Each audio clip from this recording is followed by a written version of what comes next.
Mister Alzheimer. ചിലവർക്ക് ഞാൻ അൽഷൈമറാകാം, ചിലവർക്ക് ഞാൻ നല്ലോനാകാം, വെടക്കോനാകാം. ആരോ ഒരാളൊരു കമൻ്റ് ഇട്ടിട്ടുണ്ടായി, എന്തായാലും എനിക്ക് പിരാന്താണ്, നീ എങ്ങനെയെല്ലാം ജീവിച്ച മനുഷ്യനാ, ഇപ്പം എന്താ ഇങ്ങനെയാണ്. ഞാൻ ചിന്തിച്ച്, കാരണം എൻ്റെ ശരീരത്തിൽ നിന്ന് മണ്ണ് മണക്കാൻ തുടങ്ങിയിട്ടുണ്ട്, മണ്ണ് മണക്കാൻ തുടങ്ങിയിട്ടുണ്ട്. പരംവിധി ചുമ്മായിട്ട് ചൊങ്കിൽ നടക്കുന്ന ശുചാഹത്ത് നാമുക്കുണ്ട് നാട്ടിലെ, കഥയെന്തെന്നറിവുണ്ടോ നാളെ കിടക്കുന്ന കബറെന്ന ഭയങ്കര വീട്ടിലേ. എൻ്റെ കൂട്ടുകാരിൽ ഒരുപാട് അസ്സലാമു അലൈക്കും പറഞ്ഞു പോയി കേട്ടാ, ഒരുപാട് പേര് മണ്ണ് തിന്ന്. ഇപ്പം അടുത്ത് ഇൻഷാ അല്ലാഹ് നമ്മളങ്ങോട്ടേക്ക് തന്നെ, കാരണം മണ്ണിൻ്റെ മണം വരാൻ തുടങ്ങി. ഞാൻ ഇന്ന് നിങ്ങൾക്ക് നല്ലൊരു മരുന്ന് പറഞ്ഞു തരാം. ഇപ്പം ഈ രാന്താണെങ്കിൽ വിചാരിച്ചോളൂ, അതൊരു മൊഞ്ച. അതായത് രാത്രി നല്ല കടുപ്പത്തിലുള്ള കട്ടൻ കാപ്പി ആക്കുക, നമ്മളെ നാടൻ കാപ്പിപ്പൊടിയില്ലേ അതിൽ, എന്നിട്ട് പഞ്ചസാര ഇടണ്ട, 2 സ്പൂണ് ഒലിവ് ഓയിൽ അങ്ങ് ഒഴിച്ചിട്ട് കുടിക്കുക. എൻ്റെ മോനെ എല്ലാ രോഗവും പോയി.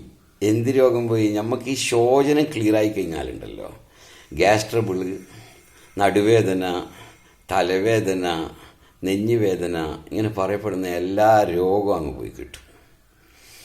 ഒരു മനുഷ്യനെ ഏറ്റവും കൂടുതൽ സന്തോഷിക്കേണ്ട സമയം ഏതാണെന്നറിയാവുക? ഷെറ് വരുമ്പോൾ സന്തോഷിക്കണം.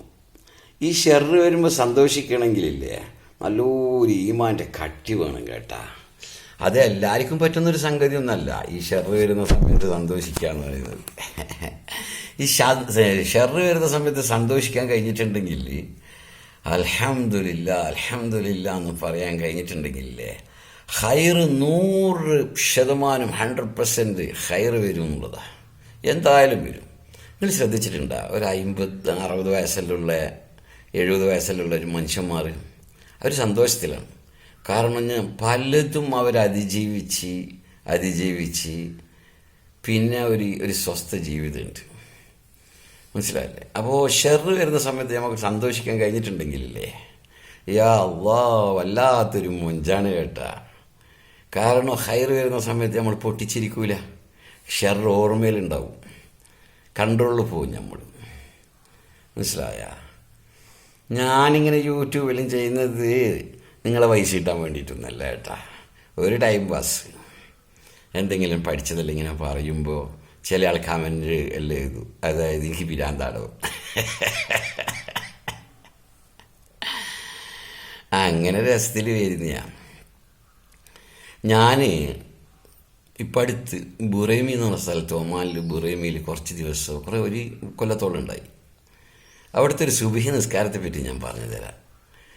ഒരു 4:30 മണിക്ക് എഴുന്നേറ്റ് കുളിച്ച് എന്നിട്ട് പള്ളിയിലേക്ക് പോകുമ്പോഴേക്ക് യാ അള്ളാ ഒരു 5-6 സെഫ് അറബികളും അഫ്ഗാനികളും പാകിസ്ഥാനികളും ഉണ്ടാവും.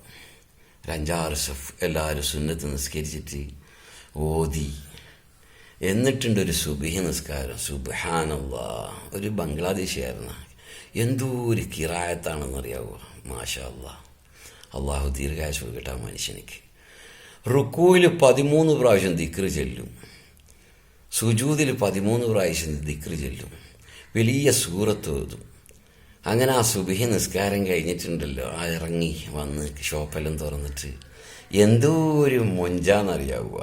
അല്ലാതെ ഒരു കാട്ടിക്കൂട്ടിൽ നിസ്കാരമല്ല. 13 പ്രാവശ്യം റുക്കൂയിൽ ദിക്റ് ചെല്ലുക, സുജൂദിലും 13 പ്രാവശ്യം ദിക്റ് ചെല്ലുന്നു. എന്നിട്ട് ദ്വാരുന്നു, യാ അല്ലാഹ്, നല്ല ഊതിൻ്റെ മണത്തിൽ AC-യിൽ ഇങ്ങനെ നിസ്കരിച്ചിട്ട് ഒരു സ്വർഗീയ അനുഭൂതിയാണ് കേട്ടാ. മാഷാ അല്ലാഹ്, മാഷാ അല്ലാഹ്. പടച്ചോനെ നമ്മളെല്ലാം അങ്ങനെ ആക്കിത്തരട്ടെ. ഒരു കൊല്ലത്തോളം ആ നാട്ടിലുണ്ടായി. വല്ലാത്തൊരു മുഞ്ച കേട്ടാ, വല്ലാത്തൊരു മുഞ്ച സുബഹി നിസ്കാരം. വലിയ വലിയ സൂറത്താണ് ഓതുക. ഓക്കെ, അസ്സലാമു അലൈക്കും. ബോറടിപ്പിക്കുന്നില്ല.